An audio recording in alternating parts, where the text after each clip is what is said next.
Montana's news leader, this is the MTN 530 News. I'm Brandon Warren, and coming up, we'll talk more about yesterday's frustrating day in the search for missing hiker Tatum Morrell. I'm Mike Dennison in Helena. Coming up, Northwestern Energy's proposal for a new natural gas-fired power plant is facing some tough questions. And it may seem like the danger of COVID-19 has passed. The vaccine is plentiful and people aren't wearing masks. The problem is the majority of the population is still not vaccinated, so the virus is still moving and people are still dying.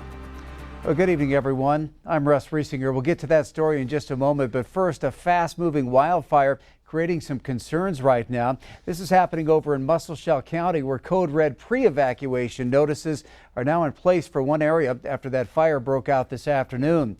That fire is off the end of Jeffrey Mine Road, moving quickly in an east-southeast direction toward the north portion of the Johnny Cole subdivision. The Muscle County Sheriff's Office is making contact door-to-door with people who live in that area. Muscle County DES is warning residents to be prepared for rapidly changing conditions.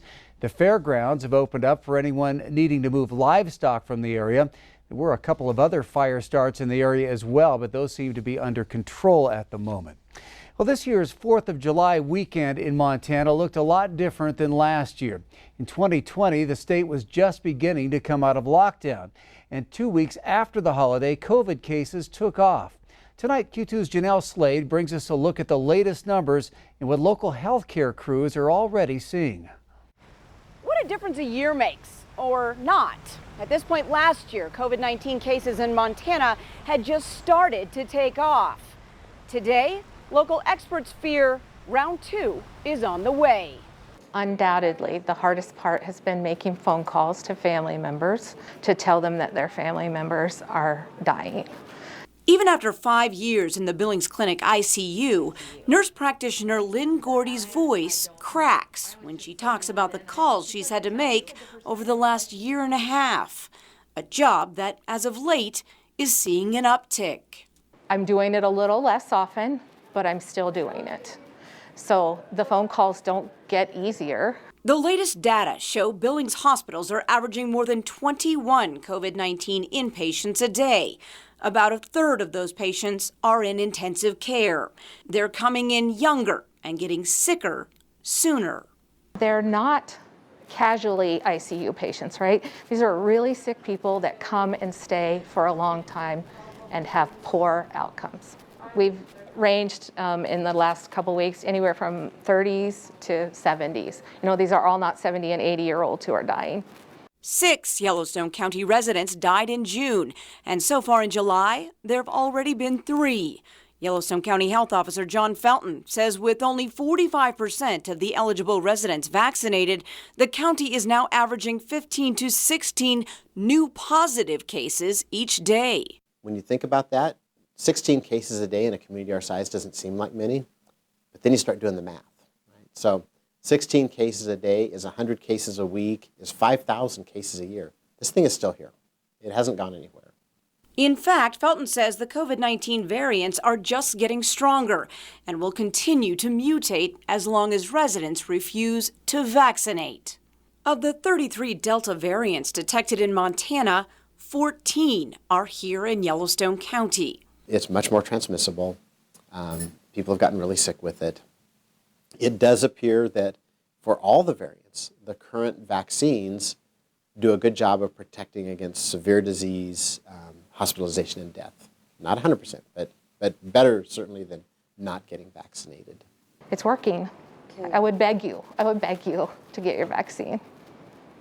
I would encourage people to reach out to someone, maybe your primary care provider, somebody that you trust in healthcare, and get some real knowledge about that vaccine. And if you're on the fence, do it. So then maybe she can eventually stop making those phone calls. In Billings, Janelle Slade, MTN News. Thanks, Janelle. Today, Pfizer asked the FDA if it would approve a third booster shot. The company says another shot within 12 months could dramatically boost immunity.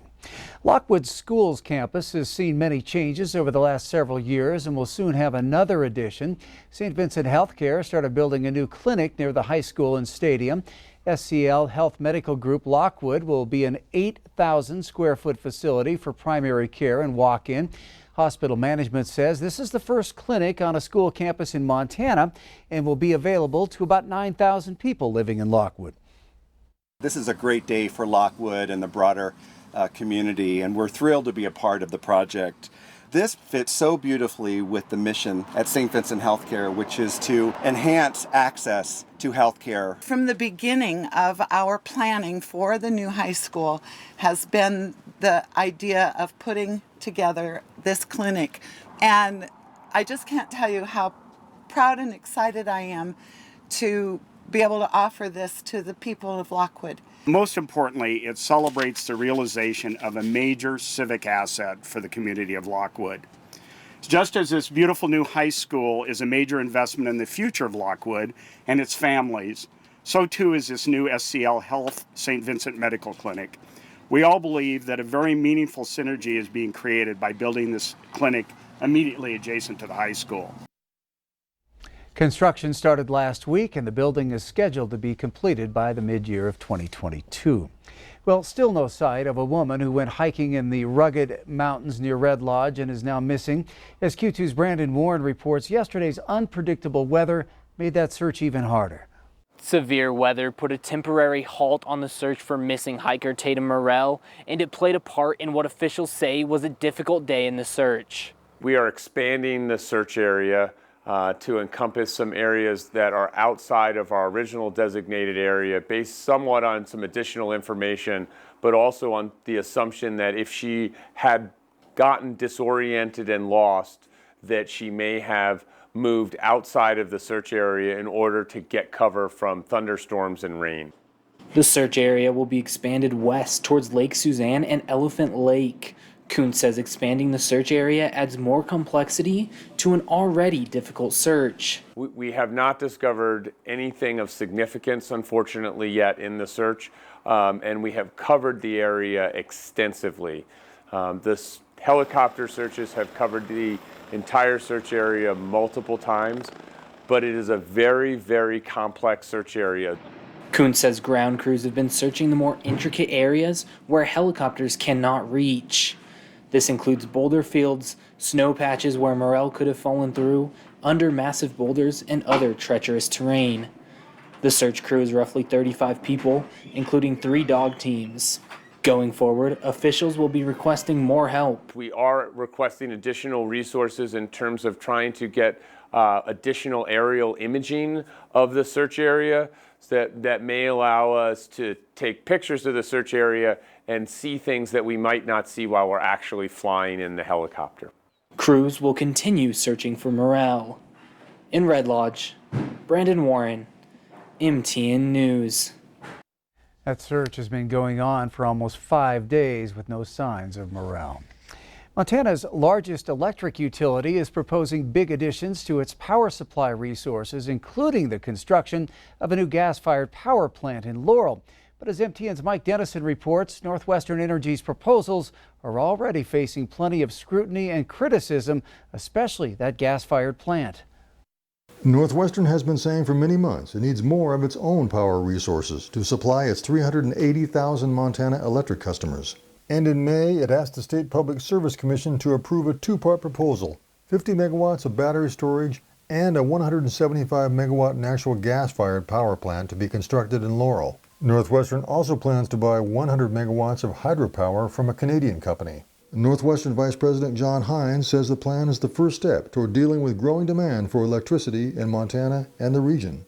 It's a source that's been taken for granted for a lot of years because we've had a surplus of generation in the West. But with the retirement of a lot of thermal generation and the growth of just number of people, I would call it a critical problem that has to be addressed.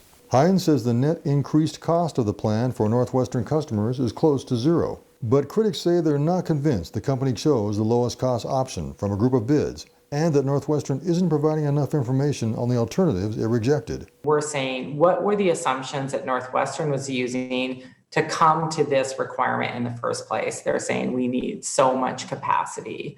Well, what were they actually looking at? Trinell represents a group advocating for more renewable power and less consumption. Hines says the company used an independent consultant to devise its power proposals to best meet the needs of customers and the company. But Trinell's client and others wonder if Northwestern may have stacked the deck to choose the more profitable natural gas plant.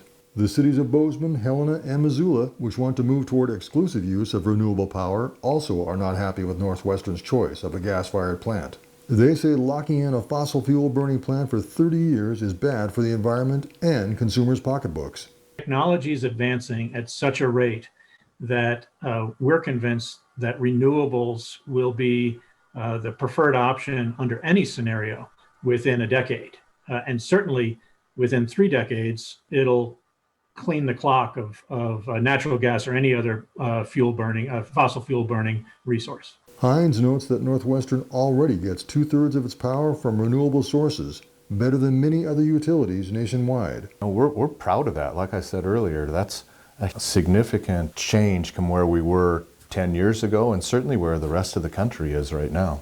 The case before the PSC will involve many months of testimony, hearings, and deliberation before a final decision is made, probably next year. And another case involving the renewable power debate and the 3 cities is on the horizon. We'll talk about that on Monday. Reporting from Helena, Mike Dennison, MTN News. Bozeman, Helena, and Missoula are proposing to have 100% net renewable power consumption by 2030 for consumers in their metro areas.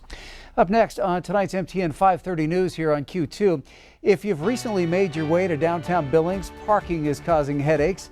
Find out all the commotion that has people scratching their heads. Then a little later, Senator John Tester trying to get Montanans to back President Biden's infrastructure plan, why he says it's so important to our future.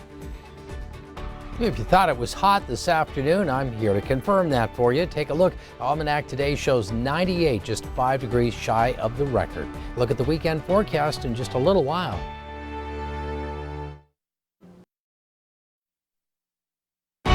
From Montana's news leader